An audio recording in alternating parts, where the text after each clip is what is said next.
Friends இன்னைக்கு நம்மளுடைய மணப்பெண் சமையல்ல ஒரு சூப்பரான டேஸ்டியான பேக்கரி ரெசிபி தான் பார்க்க போறோம் ஃப்ரெண்ட்ஸ். அது என்னன்னா ஆலு ஃப்ரை. இது எப்படி கிறிஸ்பியா செய்யணும்ன்றத நான் வந்து சொல்ல போறேன். ஸோ வீடியோவை ஸ்கிப் பண்ணாம ஃபுல்லா பாருங்க. அடுத்த ரெசிபி வந்து நான் வந்து காராமணி போட போறேன். ஸோ இந்த வீடியோல 2 ரெசிபி பார்க்கலாம் ஃப்ரெண்ட்ஸ். வாங்க சேனலுக்குள்ள போலாம். சேனலை சப்ஸ்கிரைப் பண்ணாதவங்க சப்ஸ்கிரைப் பண்ணுங்க. பக்கத்தில் இருக்க பெல் ஐக்கானையும் ப்ரெஸ் பண்ணுங்க ஃப்ரெண்ட்ஸ். நான் இந்த சைஸில் 3 உருளைக்கிழங்கு எடுத்திருக்கேன். இது எப்படி கட் பண்ணுன்றதை நான் உங்களுக்கு சொல்கிறேன். இந்த ஃப்ரைக்கு கட்டிங்லேருந்து செய்கிற வரைக்கும் ரொம்ப ரொம்ப முக்கியமான ஸ்டெப்ஸ் நீங்கள் ஃபாலோ பண்ணாதான் உங்கள் ஆலு ஃப்ரை வந்து பேக்கரியில் இருக்கிற மாதிரியே நல்லா கிறிஸ்பியாக கிடைக்கும். உருளைக்கிழங்கு கட் பண்ணும்போது வந்து ரொம்ப ரொம்ப மெலிசாக கட் பண்ணுங்கள். நான் எவ்வளோ மெலிசாக கட் பண்ணுறேன் பாருங்கள். இந்த அளவுக்கு நீங்கள் கண்டிப்பாக மெலிசாக கட் பண்ணியே ஆகணும். அந்த சைடு என்னோடய கை தெரியுது பாருங்கள், நான் வச்சேன். அந்த அளவுக்கு நீங்கள் மெலிசாக கட் பண்ணணும். இப்போ இதை வந்து அப்படியே நீட்டாக வந்து ரொம்ப சின்ன சைஸாக நல்ல மெலிசாக அதையும் வந்து நீட்டாக கட் பண்ணிக்கோங்க. நல்லா சூப்பராக வரும் இந்த மாதிரி நீங்கள் கட் பண்ணிங்கன்னா. நான் கட் பண்ணுற மாதிரியே கட் பண்ணி 3 உருளைக்கிழங்கு நீங்கள் ரெடி பண்ணாலே போதும். நிறையவே வரும் 3 உருளைக்கிழங்கு நீங்கள் போட்டிங்கனாலே. இந்த கிளைமேட்டுக்கு இதை நீங்கள் நல்லா சூடாக செஞ்சு சாப்பிட்டிங்கன்னா ரொம்ப டேஸ்டியாகவும் இருக்கும், ரொம்ப கிறிஸ்பியாகவும் இருக்கும் ஃப்ரெண்ட்ஸ். நீங்கள் வெளியிலலாம் போய் வாங்கி சாப்பிட தேவையில்லை. இப்போ பாருங்கள், நான் 3 உருளைக்கிழங்கு கட் பண்ண எந்த அளவு நமக்கு கிடச்சிருக்கு பாருங்கள். எவ்வளோ மெலிசாக எவ்வளோ நீட்டாக நான் கட் பண்ணியிருக்கேன்னு பாருங்கள் ஃப்ரெண்ட்ஸ். இந்த மாதிரி நீங்கள் கட் பண்ணி தண்ணியில் போட்டு வச்சிங்கன்னா உங்கள் உருளைக்கிழங்கு கருக்காமல் இருக்கும். இப்போ இதை வந்து நீங்கள் 4 தடவை தண்ணியில் வந்து நல்லா கழுவிக்கோங்க. அப்போ தான் உங்களுக்கு கிறிஸ்பியாக இருக்கும். இதில் வந்து மாவு மாதிரி இருக்கும். கட் பண்ணும் போதே தெரியும் உங்களுக்கு, குழ குழன்னு கையில் வந்து ஏதோ மாவு மாதிரி கிடைக்கும். அது வந்து போகிற அளவுக்கு நீங்கள் நல்லா வந்து கழுவிக்கணும். அதனால 4 தடவை விடாமல் கழுவுங்க. கழுவும் போது ரொம்ப பிழிஞ்சு கழுவாதீங்க, ஏன்னா உடஞ்சிரும் மெலிசாக கட் பண்ணியிருக்கிறதுனால. இப்போ நான் இதை கழுவி கொண்டு வரேன் ஃப்ரெண்ட்ஸ். பாருங்கள், நான் கழுவி நல்லா வந்து வடிகட்டி கொண்டு வந்திருக்கேன். இப்போ இதை நம்ம என்ன பண்ண போகிறோம்னா, ஒரு ஒயிட் கிளாத் போட்டுக்கோங்க. நல்லா காட்டன் கிளாத்தாக போட்டுக்கோங்க. அதில் நம்ம கழுவி ஃபில்டர் பண்ணி வச்சுருக்க பொட்டேட்டோவை போட்டுக்கோங்க ஃப்ரெண்ட்ஸ். நல்லா பரவலாக போட்டுக்கோங்க. நல்லா வந்து அதில் இருக்க தண்ணி எல்லாமே அந்த துணி வந்து உரிகிற அளவுக்கு நீங்கள் போட்டுக்கோங்க.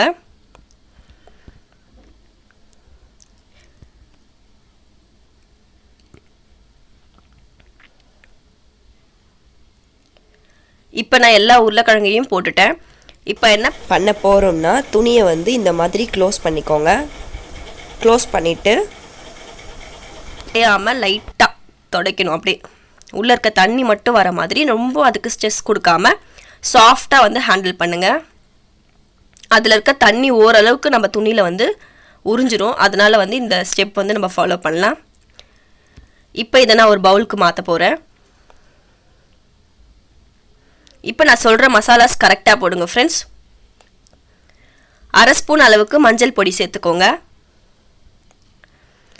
1/2 ஸ்பூன் அளவுக்கு காஷ்மீரி சில்லி பவுடர், இல்லைனா நீங்கள் சாதாரண சில்லி பவுடர் கூட சேர்த்துக்கலாம். காரம் உங்களுக்கு கம்மியாக வேணும்னா நீங்கள் கம்மியாக ஆட் பண்ணிக்கோங்க.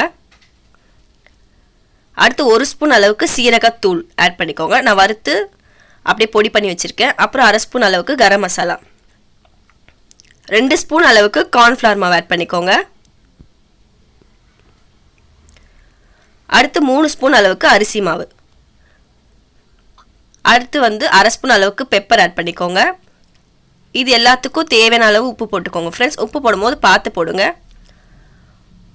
ஒரு பச்சை மிளகாவை 2ஆக கீறி நான் போடுற மாதிரி நல்லா பொடியை கட் பண்ணி போட்டுக்கோங்க ஃப்ரெண்ட்ஸ். நீங்கள் இதில் ஒன்று மிஸ் பண்ணால் கூட கண்டிப்பாக உங்களோட ஆலு ஃப்ரை வந்து கிறிஸ்பியாக இருக்காது, வதுக்குன்னு ஆகிடும். ஸோ நான் சொல்கிற ஸ்டெப்ஸ் எல்லாமே கரெக்டாக ஃபாலோ பண்ணுங்கள், நல்லா கிறிஸ்பியாக கிடைக்கும். கருவேப்பிலையே நல்லா பொடியை நறுக்கி போட்டுக்கலாம். மசாலாஸும் எதையும் வந்து கம்மி பண்ணாதீங்க, டேஸ்ட் வந்து குறைஞ்சிரும். ஸோ மசாலாஸ் நான் சொல்கிற மசாலாஸ் எல்லாமே போடுங்க. இப்போ தண்ணி எதுவுமே போடக்கூடாது, அப்படியே தான் நீங்கள் வந்து பிசையணும். ஒரு சொட்டு கூட தண்ணி சேர்க்கவே கூடாது. அப்படியே எல்லா மசாலாவையும் வந்து நீங்கள் நம்மளோட பொட்டேட்டோவில் மிக்ஸ் பண்ணிவிடுங்க. இப்போ எண்ணெய் வந்து 80% சூடாக இருக்கணும். ரொம்ப சூடாகிடுச்சுன்னா நீங்கள் போட்டோடனே தீஞ்சிரும். அதனால் லைட்டாக மீடியமாக சூடு பண்ணி வச்சுக்கோங்க ஃப்ரெண்ட்ஸ். இப்போ நம்ம உருளைக்கிழங்கு எண்ணெயில் போடலாம். போடுறதுக்கு முன்னாடி அடுப்பை வந்து நல்லா ஃபுல் ஃப்ளேமில் வச்சுருங்க.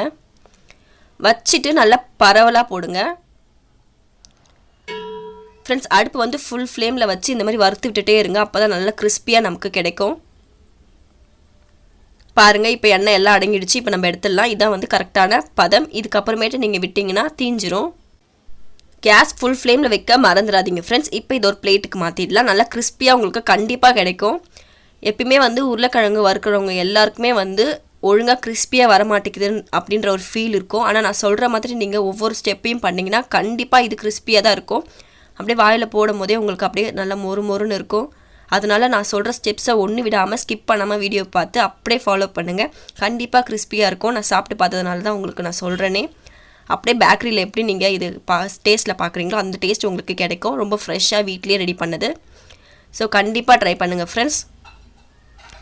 இப்போ இதே மாதிரி பேலன்ஸ் இருக்க எல்லா உருளைக்கிழங்கையும் நான் வந்து ஃப்ரை பண்ணிடுறேன்.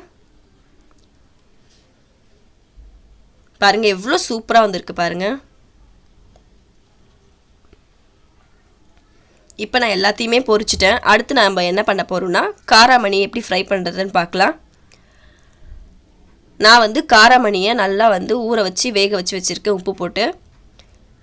நல்லா ஒரு ஃபேன் காற்றுல ஆற வச்சுருங்க. இப்போ உருளைக்கிழங்கு போட்ட மசாலா கொஞ்சம் பேலன்ஸ் இருக்குது. எடுத்த பிறகு அதில் கொஞ்சம் மசாலா இருக்கும் தெரியுமா, அதுலேயே நான் இதை போட்டுடுறேன். போட்டுட்டு இதுக்கேற்ற மாதிரி காரம், உப்பு, மிளகா அதெல்லாம் நம்ம சேர்த்துக்கலாம். இப்போது அந்த மசாலா நமக்கு பத்தாது இல்லையா, இன்னும் கொஞ்சம் ஆட் பண்ணிக்கலாம். நான் வந்து 1 ஸ்பூன் அளவுக்கு அரிசி மாவு ஆட் பண்ணுறேன். 1/2 ஸ்பூன் அளவுக்கு சீரக பவுடர் ஆட் பண்ணுறேன். 1 ஸ்பூன் அளவுக்கு கார்ன்ஃப்ளவர் மாவு ஆட் பண்ணுறேன். இதுக்கு தேவையான அளவு உப்பு போட்டுக்கிறேன். காரத்துக்கு சில்லி பவுடர் வந்து ஒரு 3/4 ஸ்பூன் அளவுக்கு போட்டுட்டு கரம் மசாலா ஒரு 1/2 ஸ்பூன் ஆட் பண்ணிக்கிறேன். ஆட் பண்ணிவிட்டு நல்லா மிக்ஸ் பண்ணிவிடுங்க. நல்லா வந்து மிக்ஸ் ஆகணும். இந்த மாதிரி பவுடரியாக இருக்கக்கூடாது. நல்லா மிக்ஸ் ஆச்சுன்னா உங்களுக்கு காராமணி கலர் கிடைக்கும். அந்த கலர் வந்த பிறகு தான் நீங்கள் இதை வந்து எண்ணெயில் போட்டு பொரிக்க போகிறீங்க. இப்போ அடுத்து வந்து அதே எண்ணெயில் நான் வந்து இதையும் நல்லா பரவலாக போட்டு பொரிச்சிடுறேன். நீங்கள் இன்னொரு நாள் செய்ய போகிறீங்கனாக்கா கண்டிப்பாக இதே எண்ணெயில் யூஸ் பண்ணக்கூடாது. இப்போ நான் பொரிச்சு எடுத்துட்டேன். இதை வேறு பிளேட்டுக்கு மாற்றிடுறேன். இப்போ 2 ரெசிபி நம்ம ரெடி பண்ணியாச்சு. அடுத்து வந்து நான் கருவேப்பிலை வந்து பொரிச்சிக்கிறேன். ஒரு கொத்து கருவேப்பிலையை வந்து நான் எண்ணெயில் போட்டு அடுப்பு ஆஃப் பண்ணிட்ட பிறகு நீங்கள் எண்ணெயில் போட்டால் கூட போதும். அதுலேயே வந்து அந்த சூட்லேயே வந்து நல்லா பொரிஞ்சிரும் நம்மளோட கருவேப்பிலை. இந்த அளவுக்கு பொரிஞ்சால் போதும். இப்போ நம்மளோட ஆலு ஃப்ரைலையும் ப்ளஸ் காராமணி ஃப்ரைலையும் வந்து இதை வந்து பாதி ஆட் பண்ணிக்கலாம். இந்த கருவேப்பிலையும் அவ்வளோ டேஸ்டியாக அவ்வளோ கிறிஸ்பியாக இருக்கும். ஏன்னா எண்ணெயிலே வந்து எல்லா மசாலாவும் ஆட் ஆகிருக்கு இல்லையா, நம்ம பொரிக்கிற எண்ணெயிலேயே. ஸோ அந்த டேஸ்ட் வந்து இந்த கருவேப்பிலையில் ஆட் ஆகிருக்கும்.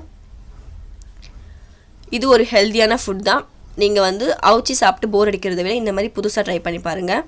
ஓகே ஃப்ரெண்ட்ஸ், இப்போ நம்ம aloo fry bakery recipe ready பண்ணியாச்சு. அடுத்து வந்து காராமணி ஃப்ரையும் நம்ம ரெடி பண்ணியாச்சு. இது ரொம்ப டேஸ்டியாகவும் இருக்கும். நல்லா ஒரு மழை காலத்தில் நல்லா சூடாக செஞ்சு சாப்பிட்டிங்கன்னா ரொம்ப டேஸ்டியாக இருக்கும் ஃப்ரெண்ட்ஸ். ஓகே ஃப்ரெண்ட்ஸ், இது வரைக்கும் சப்ஸ்கிரைப் பண்ணாதவங்க சப்ஸ்கிரைப் பண்ணுங்கள். பக்கத்தில் இருக்க பெல் ஐக்கானையும் ப்ரெஸ் பண்ணுங்கள். லைக் பண்ணுங்கள், ஷேர் பண்ணுங்கள், கமெண்ட் கொடுங்க ஃப்ரெண்ட்ஸ். Bye friends.